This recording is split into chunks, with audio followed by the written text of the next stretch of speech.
วัดลาวชาวลาวบ่มีวันหลงลืมใดตลอดชีวิตขออุทิศไว้นำพักเขาถนอมผู้สาเจ้าบ่มีวันให้มองเศร้า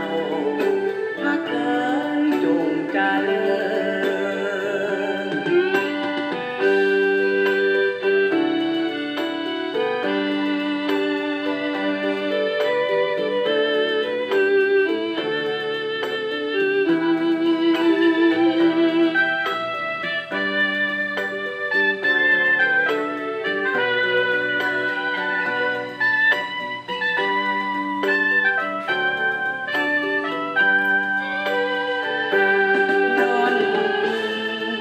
ของพระ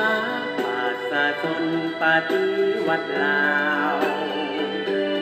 ชาวลาวบ่มีวันหลงลืมใดตลอดชีวิตขออุทิศไว้นำพักเขาถนอมผู้สาเจ้าบ่มีวันให้